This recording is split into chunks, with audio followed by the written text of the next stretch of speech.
немесинен каражатталган мыкты азыктануу проекти менен сиздерге семинар өткөрөбүз. Ош шаарында аялдар менен балдардын тамактануусу жана анемия маселелери, медициналык билимге чейинки билим берүүдөгү балдардын эрте өнүгүүсү аталышындагы 3 күнлүк семинар болуп өттү. Аталган семинарга ОШМУнун дистанциондук билим берүү технологиялары менен иштөө боюнча проректор Тайсылкан Жумабаева, окуу жайдын медицина факультетинин акушердик жана гинекология, педиатрия жана үй бүлөлүк медицина кафедраларынын 21 окутуучусу катышты.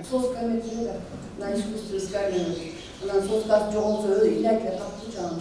Adı uğur kalsa şu bak ya popüler kalması canım. Biz ayrılandır yolu sakta biz dekrekler.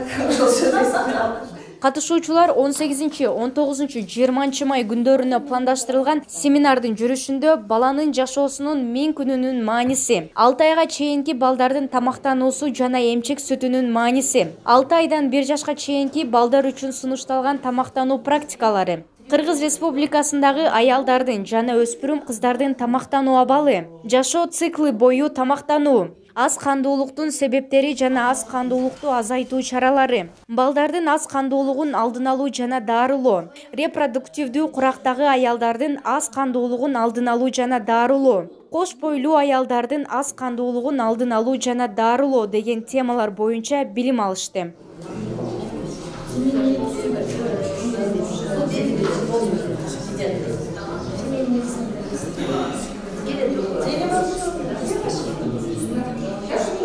Вот этот период 1000 gün, tüylgönden tırılgınga çeyin 270 gün, anan 6 ayga çeyinki vaqt. Семинарлардын демилгечиси жана уюштуруучусу USAID-тын мыкты азыктануу долбоору болуп саналат. Мыкты азыктануу долбоору АКШнын эл аралык өнүктүрүү агенттигинин көп секторлуу тамактануу боюнча флагмандык долбоору. Анын негизги максаты репродуктивдүү курактагы 15-49 жаш аялдардын жана 5 жашка чейинки балдардын өзгөчө 1000 күнүмдүк мүмкүнчүлүк терезесине көңүл бурулуп, тамактануу абалын жана ден соолугун жакшыртуу болуп саналат.